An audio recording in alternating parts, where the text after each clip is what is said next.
pour la bande originale du jeu, on a essayé d'être... For the soundtrack of the game, we tried to be very close to what is done in film. We were constantly asking at each place in the game, why are we putting music here? What is it going to say?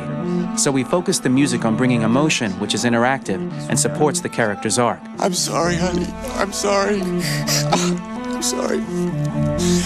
You know I love you, don't you? You know I love you. We make games that are very narrative. We're really into interactive drama, so the soundtrack also had to go in that direction, supporting the three characters' very different stories. We really wanted three colors, three musical sound identities, and from there, having three composers made sense, since the story of Kara, Marcus, and Connor are all completely different.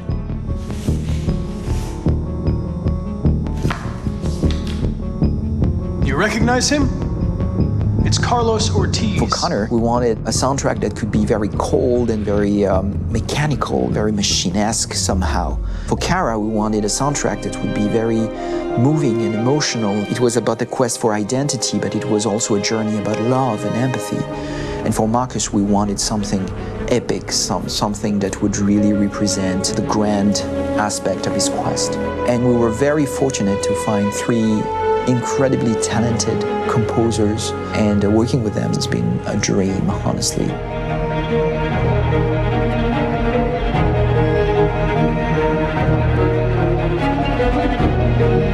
My name's Philip Shepherd, and I'm a composer and a cellist and a producer, and today we're at Abbey Road Studio One, which is my favourite studio in the world, and today we're recording the soundtrack for Kara from Become Human.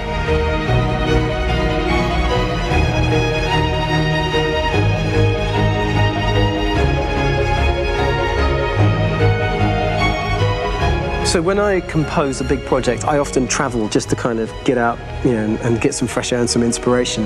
And I go hiking and traveling in Montana a lot. I had a log fire in the room that I was staying in, and the flames were kind of making absolutely direct music. And it became the basis for Kara's theme, and it sounds something like this.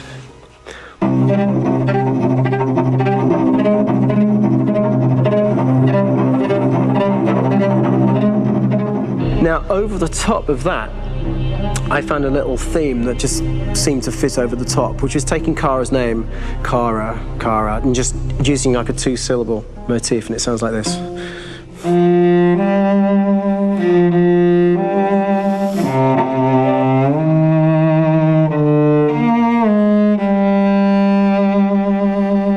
going to pull through this, Alice. As long as we're together, nothing can hurt us.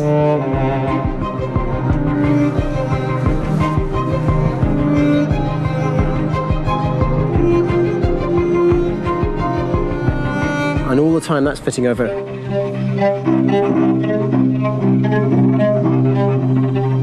So it kind of works in lots of levels. And in fact, every single theme in the score has one of those elements built into it, and it becomes sort of the DNA of every single tune.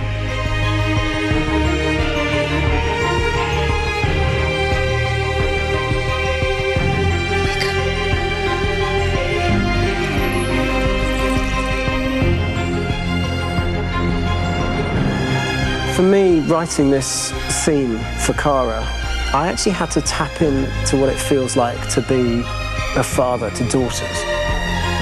I really had to tap into everything I feel about my daughters and thinking, well, if I had to write music for them and that sense of trying to protect them but also give them the freedom, that's totally where it came from. Because each composer has been given the sort of narrative responsibility for very different characters, I haven't had to sort of go into other styles. I can actually be very loyal to this particular character and sort of hopefully encapsulate her. But it means also I've suddenly become very connected to this character, and if for some reason it goes to game over early, I'm getting mortified, you know? They're over there! Starting a new project for me personally, it's always finding the right tone, finding the right color, I like to call it. For me, it's finding that right texture that actually sits against picture really well. One of the biggest things is I created custom instruments for Connor.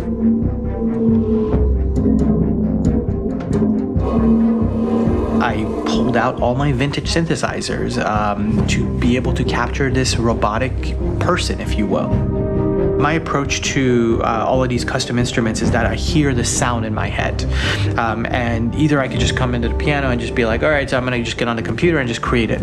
I rather be able to play these instruments physically. Oh, that's nice. You can do the dun, dun, dun, dun.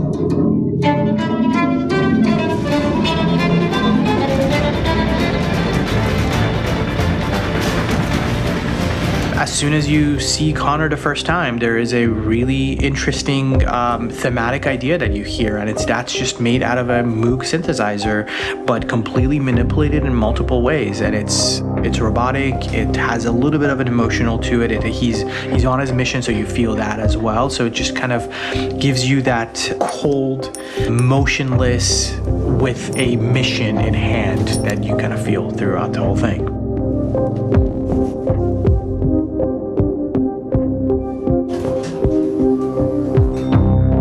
Because the music evolved, one of the things that I was very weary and I was very kind of focused on was the way that the music has to evolve.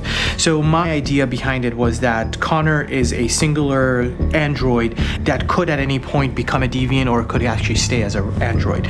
So I created a more or less an Connor theme, and then I was able to just manipulate it in different aspects of it.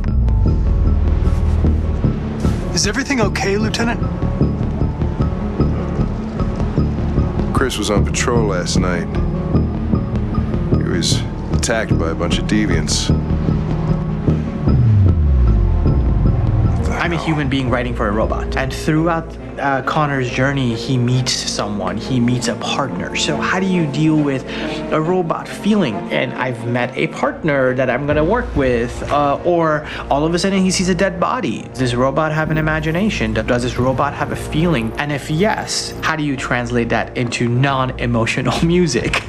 So it basically at any point I was just like, I can't do this, and then I just do it. Property was damaged and fires continue to rage in several major districts across the city. Some people are asking, have androids become a threat to our security? When I first started really digging in on Marcus, the one thing that I really tried to capture was the transformation process. You know, Marcus is this android that evolves over the course of the game and really goes from kind of figuring out that he's more than just an android. You know, he's starting to develop kind of a human soul in a way. Try to imagine something that doesn't exist, something you've never seen. Now concentrate on how it makes you feel and let your hand drift across the canvas. The other side of Marcus that I really latched onto was that he almost became a savior for a lot of the other androids in the game. So when I started developing the theme for Marcus, I really made it like a church hymn.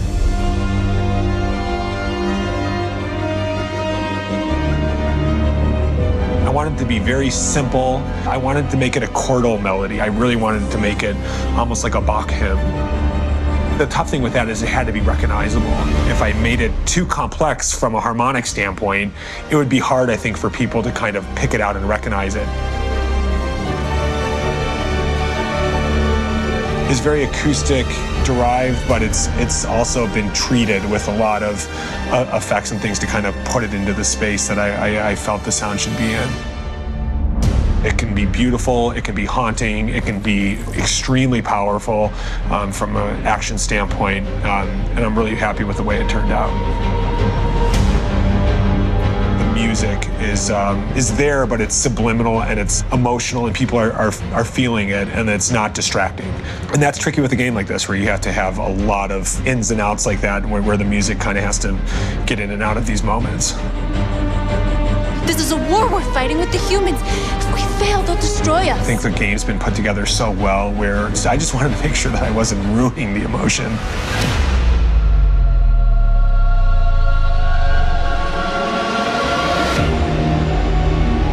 I got to be honest, when we first started on this path, I said, oh man, this could be pretty messy, you know? I mean, it could feel disconnected, but I mean, it's amazing how they really guided us and got us to really kind of all be in the same world, but at the same time feeling completely different. So it's really going to stand out and kind of be one of those games where people are really going to notice the music and kind of how it was crafted, and, you know, and all the hard work that went into being able to pull it off in a graceful way.